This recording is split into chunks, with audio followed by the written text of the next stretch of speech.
Hi guys, andito ako ngayon sa St. Jude Parish Church. Pupunta ako ngayon ng Walter para sumakay papuntang Dasma Bayan. And doon tayo magbablog. Papakita natin ngayon yung Dasma. Nasa jeep na kami ngayon ng aking buddy na si Carl Kevin. And magbibideo na lang ako pag baba namin sa Dasma Bayan. Malapit na kami guys. And bumaba na nga kami sa jeep. And nandito kami ngayon sa Dasma Bayan. Papunta kami ngayon sa Immaculate Conception Parish Church. And mag-vlog na lang tayo pagdating doon. Immaculate Conception Parish Church. Isa to sa pinakasikat na simbahan sa Dasma at dinadayo nga kasi dito na mismo to sa Dasma Bayan.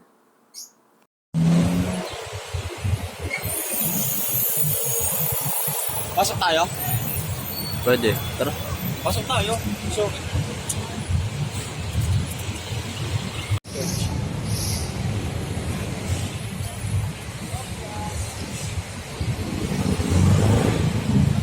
Pasok tayo sa loob. pasok tayo sa loob. Pasok tayo. Ayan, papasok na kami ngayon sa Immaculate Conception Parish Church. Pagpasok namin, onti lang yung tao sa loob. Dahil din siguro may inaayos sa harap ng simbahan. Pero bukas naman yung sa gilid ng simbahan, kaya pwede pa rin naman pumasok at magdasal. Nagdasal muna kami. At pagtapos namin magdasal ay nag-vlog na kami sa loob. Inikot muna namin yung simbahan kasi sa gilid meron pa siyang mga santo. Sina St. Paul nandun sa gilid. And pupuntahan natin yun mamaya.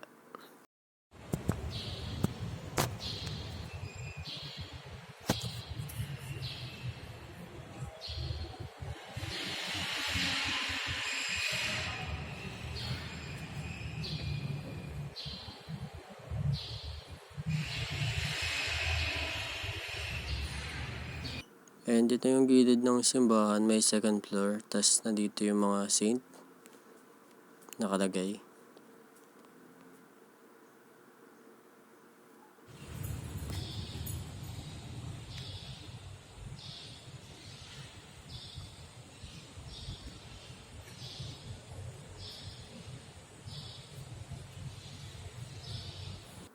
Lumabas na kami ng Immaculate Conception Parish Church para pumunta ng SM Dasma para bumili ng isa sa pinagmamalaki nilang pagkain na bibingka.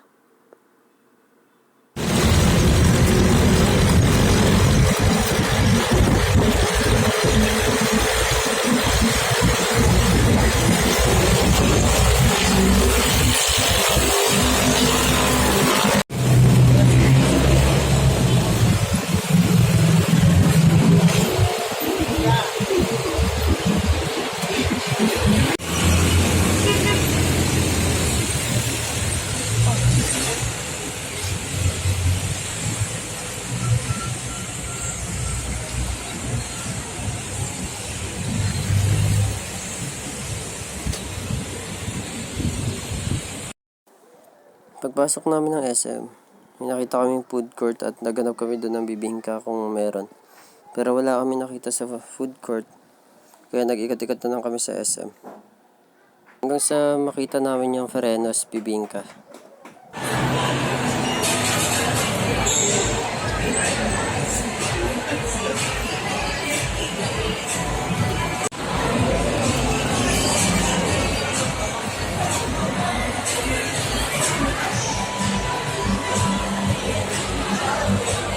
Habang hinihintay namin na maluto yung bibingka, binidyoan ko yung nasa screen nila kasi pinapakita dito kung paano yung process ng pagluluto ng bibingka.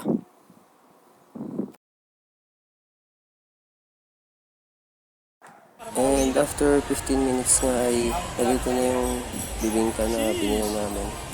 And ang bango niya, sabi na may cheese sa loob. Umpisa na natin pakainin niya. Inya.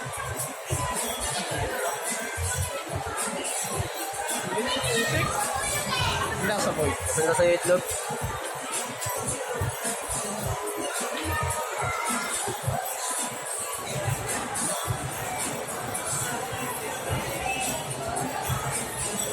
Sarap. Sarap. Nakain ka ba ito na ba? Oo.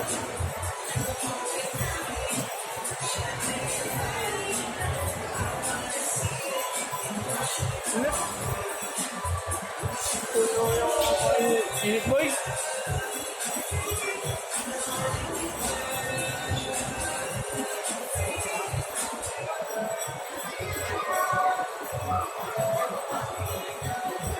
Ano to boy? Ito. Ay may buo. Sarap na po lang ha. Sarap nga eh, malat-alat eh. Mahalat niya. Ano ako? Isip na pula nga. And dito na nga nagtatapos ang vlog namin about sa City of Dasmariñas, Cavite. Thank you guys sa panonood. Like, follow, and share. Thank you.